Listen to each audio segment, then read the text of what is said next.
Hey, car guys and car gals, welcome back to the Car Guy Coffee Podcast. We are excited and, man, we are crazy caffeinated, ready to have a cup of coffee and a conversation with a couple of guys that really know what's going down in the back scenes. So before we get started, once again, this is Lou Ramirez, the car guy. This is Fred Lenartz, the subprime hero. And we got a couple of great guests that you need to see, you need to hear from, and you need to learn from. But before we do that, check this out.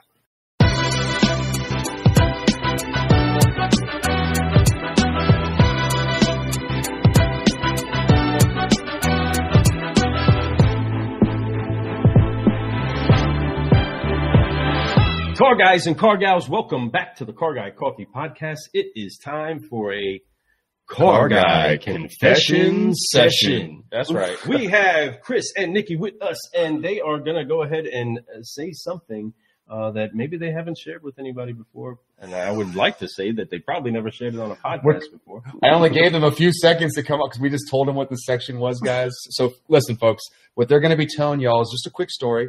You guys don't have to worry about what it is. Just let it out. This like Planet Fitness, folks, this is a judgment-free zone. Judgment-free zone. You know, we would love for y'all to tell us a quick story about something that's happened in the past, whether it's in the car business or just life, a life experience that's either a funny blunder or something that you made a mistake, you learned from, and you moved forward and you turned it into a bonus. So I'm going to go with Mr. Chris down there. He looks like he's ready to give me something. It's going to be a fun story, but it's one from way back in the Calypso days. We used to sell cars all over the country through this peer-to-peer system. And we knew there was some security shortfalls in it. And so we had put in systems as best possible to try and figure out how to prevent someone from frauding the system. And yet one day, despite all our best intentions, we got a call from a gentleman who just sold his car, and he had collected a check from the guy who was buying it from Navy Federal Credit Union. And so he says, hey, you know what? I just got a call from the police department that this car, someone is trying to title a stolen car that's my car, the car I just sold. So we're like, well, that's weird. Well, let's just, did the check go in your account? It's a cash check. So he said, well, yeah, everything seems to have gone through. And so we figure, something odd, but whatever. And the next day he goes, oh yeah, actually it bounced. So it bounced. And so then we're left scrambling. And so we said, okay, first thing, we're just going to wire you the money. So worst case, you're made whole. And then let us figure out what on earth has happened. And so it turns out that there was a gentleman who bought the car who had forged his ID. So then he had also forged a cashier's check. But he had actually applied for a loan under Navy Federal under this fake ID. So he had gone through the application process. So we talked to a representative at Navy Federal saying, hey, is this gentleman applying for a loan? They said, yes, he is. It typically takes 24 hours. Everything seems to be on track so far. Well, and so we didn't contact them back. He simply said, hey, I got approved for a loan and here's my cashier's check.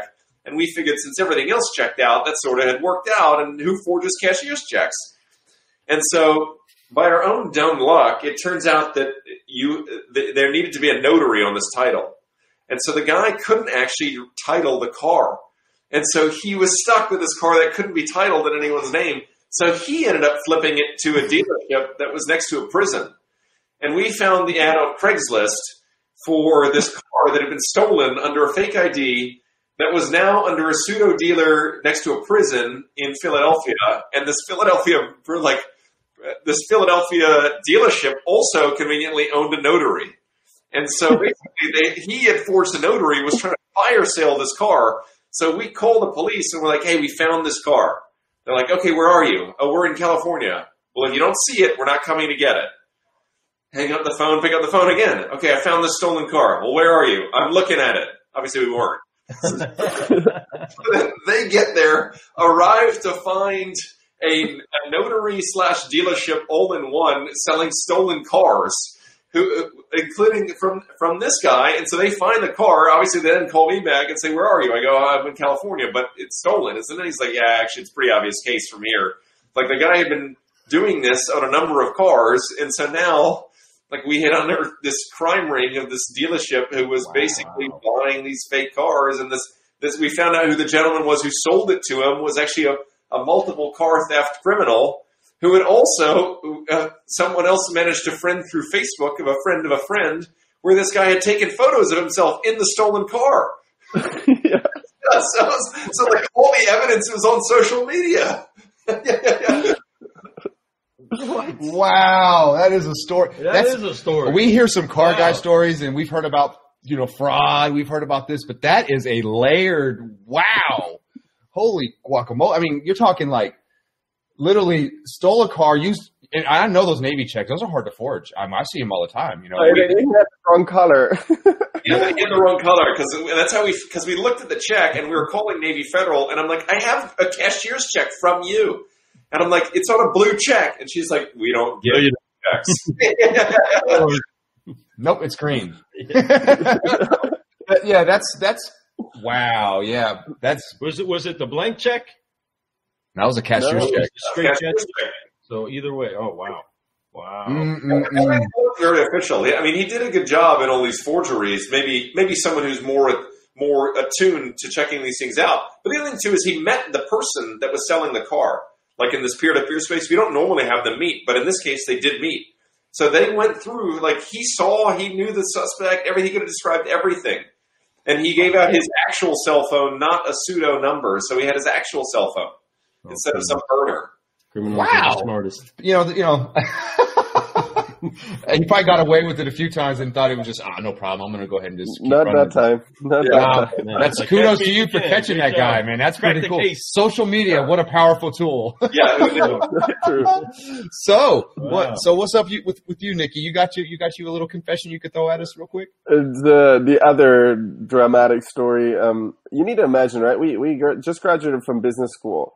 Everybody already laughed at us for going to the car space because everybody was taking all these fancy jobs. And we're like, no, I think that a good problem to solve or do something, be impactful in the car space. And so in the very beginning, we did this peer-to-peer where I would help you, Fred, sell your car to loop. And so the secret sauce was the most annoying thing of a peer-to-peer sale is actually like listing it on Craigslist and for the buyer to not show up or show up and just kick the tire. So we developed a system where you swipe your ID and the test driver can test drive the car by himself. Think of Zipcar. Wow. And so that was pretty cool, we thought. But we always were worried, what happens if somebody swipes the ID and just disappears? Sorry. And so we had a GPS device in the vehicle, but we were still, at some point, we had almost 100 cars sitting on the street in different areas of San Francisco, equipped with these devices that you could just swipe your card and get access to it. And so we obviously didn't sleep very well for a number of days because like these were not our cars.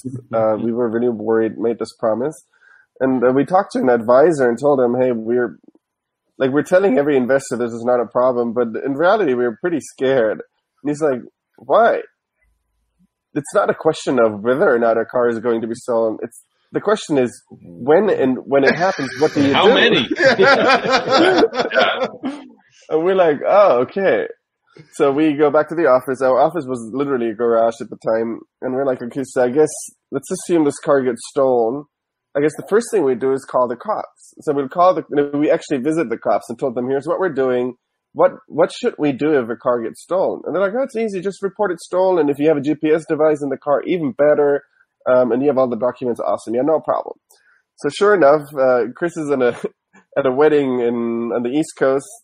I called him one day. I was like, Chris, remember that one time when we thought one day a car will get stolen? He's like, Today's the day. I think today's that day. This guy isn't communicating with us anymore. He's been in the car for 3 hours. I can see him drive around. And Chris is like, okay, well, I'm at a wedding. My wife is pretty wasted at this point. I can't help. You need to figure this out. Later on. Okay. Man. So I tried to call him, no answer. It was really late. Next morning, I look at our GPS tracker, and he's still driving around with the car. So I tell our first employee, Brendan, let's try to find him. So we go and track him down and chase him on the highway. I think at some point he realized it's us driving behind him. And so I called the cops, telling them, this car got stolen, it's in front of me. And so I thought I did everything that we planned. Cop said, well, who's it registered to? We're like, oh, that other guy. Well, if it's not your car, you can't report it stolen. We're like, Great. but it's in front of me. He's like, yeah, but you can't report it stolen. The owner needs to report it stolen. And we're like, the owner doesn't even know it's stolen. Yeah, man. Oh, so we still need to talk to the owner about that. Then I told the cop, hey, I can see from here, the end of the street, there's a cop. Just stop the two of us. Just pull both of us over, and then we'll have a conversation. Like, can't do it. It's not your car. And so then, confession, we needed to call the seller and tell him, hey, there's good news and bad news. Good news is we just wired you the money for the car. He's like, great. What's the bad news? I'm like, well, actually, we're just buying the car from you right now because it was stolen. Can you sign it over to us so we can report it stolen so it's our car? It's like, sure. I mean, sorry you have to go through it, but I got my money. That's all I care about. Yeah. And then fast forward, it was our car. We told the cops it's parked in front of an office. They went, impounded it, and then we could go and pick up the car. Wow. They're like, well, that's the process for getting our stolen cars back. Let's come up with something better. Like financing, for example. Oh, that's awesome. That's a really, really cool story. I like that one. That one's funny too, man. You guys both came out with some really good ones. I appreciate you guys dropping those out for the people to hear. Because that's a different side of the story than we hear. You know, being that you guys had vehicles, basically consigned vehicles to you, and and then you have a lot of responsibility there. It's scary, Yeah, those early days of Calypso. You live and learn. It's just like we talk about. You always have to evolve and do things like that. So, guys, I want to thank you guys for coming on the show, for dropping so many awesome information.